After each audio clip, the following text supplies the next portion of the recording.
मारने वाला कौन बेईमान है? महाराज मालूम हुआ वह पवन का बेटा हनुमान है। पवन का बेटा हनुमान? हाँ हाँ महाराज,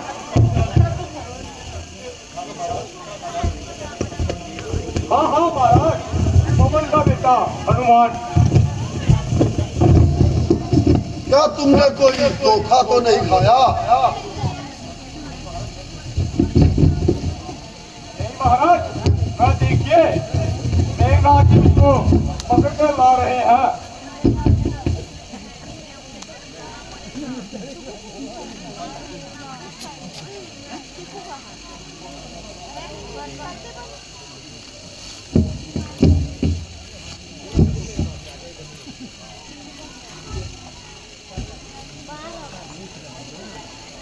इसको पकड़ के रखेगी ऐसे। जय श्री राम, जय श्री राम। जब बस हो जाएगी ना बुला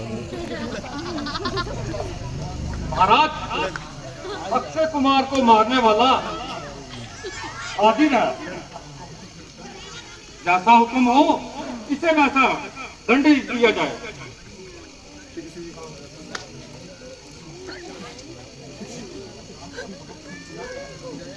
दंड देने से पहले इससे इसका अपराध पूछा जाए।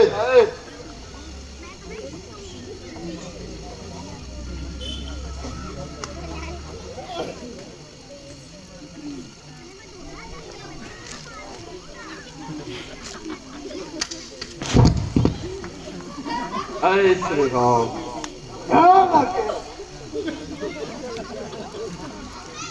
जरा सुनो, ये तुम्हारे मन में क्या समाई और जो लंका में आकर आपद मचाई।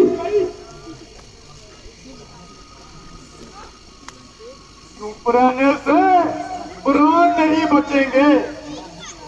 जरा मुंह खोलो और कुछ बोलो।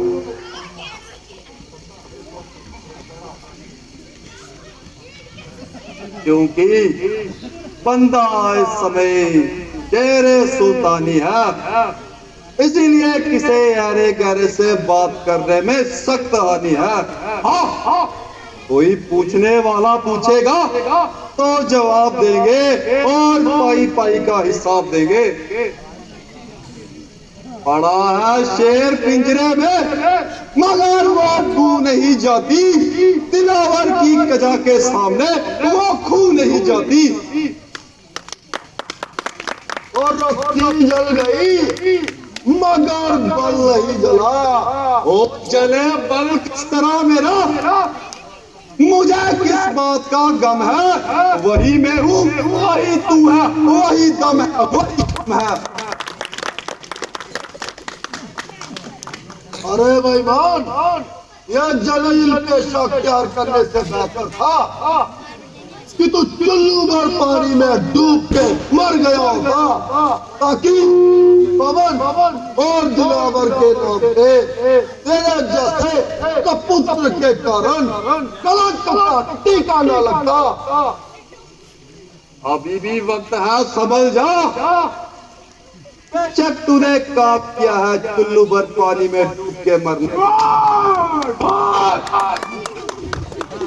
जय श्री राम। अरे ओ बेशरम, तुझे इस हालत में देखते हुए मारे शर्म से मेरी गर्दन झुकी जा रही है, मगर अफसोस तुझे तो जरा भी शर्म नहीं आ रही। तक ये झुकी है, तेरे झुकाए से किसी दिन जमीन से भी ना उठेगी ये तेरे उठाए से। हनुमान, आज तुम अजीब किस्म की गुफ्तगू कर रहे हो। क्या साबिका ताल्लुकात को एकदम भूल गए? हरगिज नहीं महाराज, बल्कि उन्हीं ताल्लुकात की वजह से मेरी लंका में आने की हिम्मत हुई।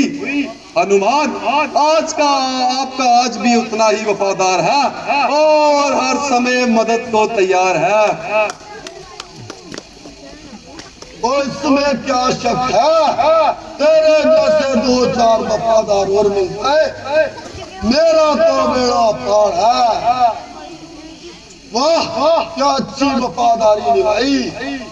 तमाम बाग उजाड़े, सिपाहियों ने रोका, उनका सर फोड़ा और कुमार को जिंदा ना छोड़ा। और मेरे वफादार, मैं तुझ पे बलिहार। ओ मैं गया था कौन सा उन्हें बुलाने के लिए, आप ही आए थे झगड़ा फैलाने के लिए। काम किस आते हैं फल आखिर थे खाने के लिए। जुर्म मगर बांध लेता साथ ले जाने के लिए। कहा थोड़ी सी बात पर मेरे पीछे पड़ गए, आए थे मुझे मारने और खुद मर गए। बात तो ये है, तुझे यहाँ किसने भेजा? मैं आया था इस लंका में, मैं आया था इस लंका में, माँ सीता का पता लगाने में, सीता का पता लगाने में। इतने में मुझे भूख लगी और जी ललचाया फल खाने को। इतने में मुझे भूख लगी और जी ललचाया फल खाने को। मान की तूने खबर न ली, मान की तूने खबर न ली, क्या यही तुम्हारी हसलत है, क्या यही तुम्हारी हसलत है। फल खा करके वृक्ष तोड़ना हर वानर की आदत है, फल खा करके वृक्ष तोड़ना हर वानर की आदत है। सीता की खबर? जी महाराज, माता सीता की खबर। मगर राम से सुग्रीव का क्या वास्ता? महाराज जब वह माता सीता की खबर लेने ऋषि मुख पर्वत पर पहुंचे, तब वहां दोनों ने दोस्ती के हाथ बढ़ाए। जिस वाली ने आपको 20 बार कैद में रखा, उस वाली को उन्होंने एक ही बार में परलोक पहुंचाया। आप इस बात से उनकी ताकत का अंदाजा लगा ले और जिस तरह हो सके अपनी सारी बड़ी लंका को बचा ले। इसका सबसे आसान तरीका है कि आप माता सीता को लेकर प्रभु श्री राम जी के चरणों में जा पहुंचे। मुझे विश्वास है कि वह आपको जरूर माफ करेंगे, वरना ये हरी बड़ी लंका की आन की शान नष्ट भ्रष्ट हो जाएगी। क्योंकि वानर द्वीप का बच्चा बच्चा मारने को तैयार है, बस मेरी वापसी का इंतजार है। अरे बेवकूफ, जरा मुंह को संभाल और सोच समझ को बात को मुंह से निकाल। अगर तू यहाँ पर कैद है तो तू वापिस जाने की भी उम्मीद रखता है। सीता की खबर लेना तो दरकिनार, अब तो मैं तुझसे भी हाथ धो बैठे, समझ ले आज से ही खो बैठे। क्योंकि तू बिला शक मौत का मेहमान बन चुका है और इसको खवाई में अपनी जान को खो चुका है। जिनकी तू महिमा गा रहा है उन्हें मैं अच्छी तरह जानता हूँ। और राम और लक्ष्मण, तीसरा साथी कौन मिला? सुग्रीव, वो भी अक्कल का दुश्मन थी। अगर ताकत तो तब क्यों ना तलवार उठाई और बाली से अपनी स्त्री छुड़ाई। और कहीं का ईंट और कहीं का रोड़ा, बाणमती ने कुंभा जोड़ा तो 50 आदमी इधर उधर से इकट्ठे कर लिए, चले रावण से युद्ध करने के लिए। अगर मैंने लंका का कुत्ता भी छोड़ दिया तो तुम्हारे जैसे को मुंह छुपाने की जगह नहीं मिलेगी।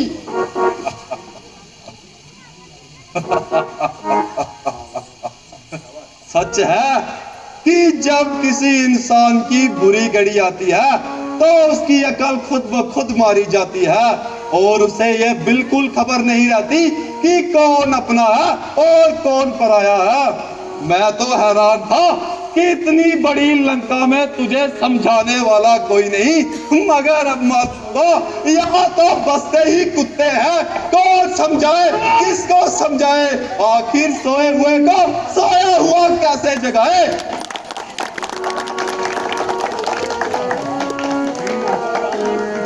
मगर याद रख, रोएगा पछताएगा, मगर ये वक्त तेरे हाथ नहीं आएगा।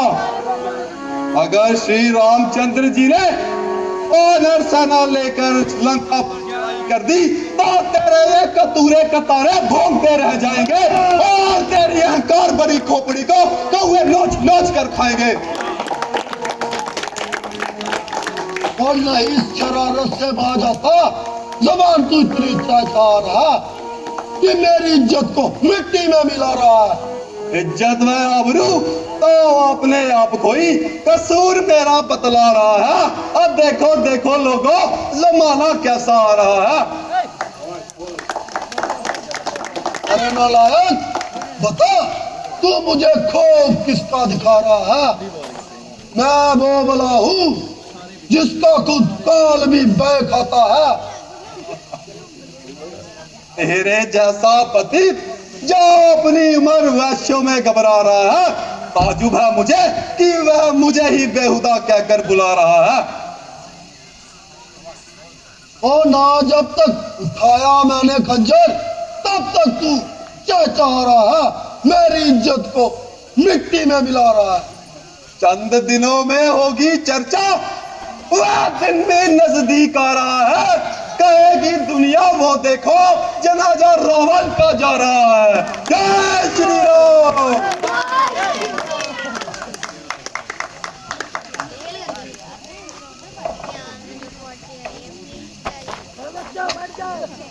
बच्चों बैठ जाओ, पीछे से देख रहे हैं। बैठो बैठो।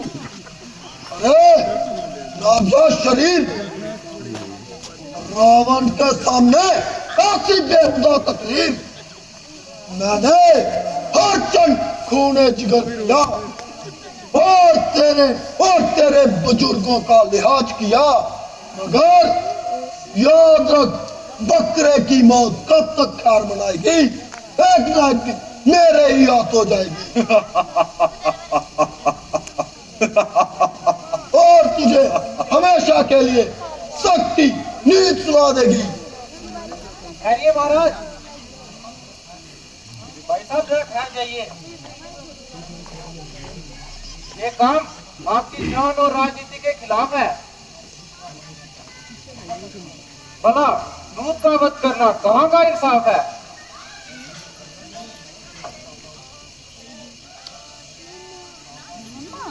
ऐसा करने से सदा के लिए सारे राजाओं से आपका सम्मान टूट जाएगा और आगे के लिए आपकी सभा में कोई भी दूत नहीं आएगा। अठन, मेरा हाथ छोड़। ये तुम्हारा ख्याल झूठ है। कौन कहता है कि ये दूत है?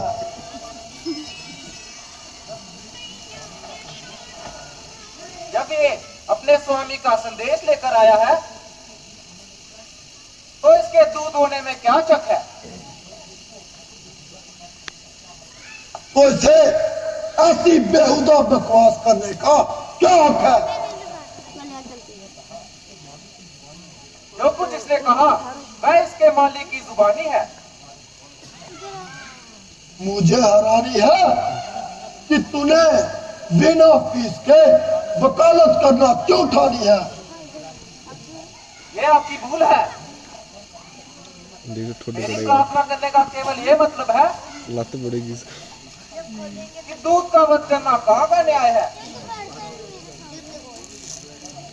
अच्छा, तो जल्दी बताओ तुम्हारी क्या राय है? मेरी ये राय है कि बॉर्डर की तुम लंबी होती है और इसकी पोच पर रुई पेड़ कर आग लगा दी जाए।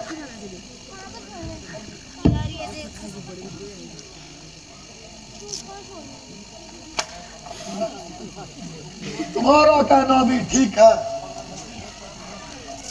मंत्री जी जाओ और इसकी धूम को आग लगा दो।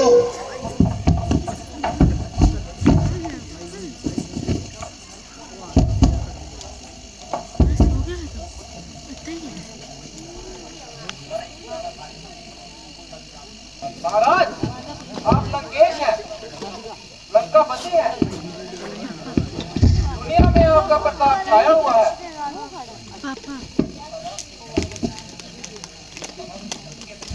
वहां के डंके बज रहे हैं। छोटी सी बात के लिए बड़ा बनाया खेल ना बिगाड़े। इसलिए मेहरबानी करके जानकी जी को साथ लेकर रामचंद्र जी के चरणों में जाए और सारा झंझट मिटाए।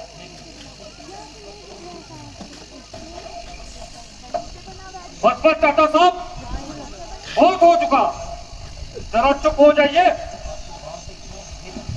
अगर आपको राम से इतना ही भय लगता है तो जाइए कहीं मुंह छुपाने के लिए जगह देखिए। अगर नदी पकड़ बहन की नाक कटी जाए और भाई को शर्म रखना है। जाओ जाओ कहीं छुपाने के लिए जगह बनाओ।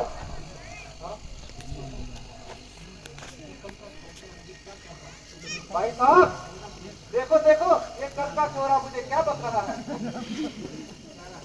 जो कुछ भी कह रहा है दुरुस्त कह रहा है। रेपा जी, तुझे जरा भी शर्म नहीं आई? तू जिनके दम भर रहा है उन्होंने भाई खरदूषण को मारा, बहन सूर्पनखा की नाक काटी और तुझे जरा भी शर्म नहीं आई?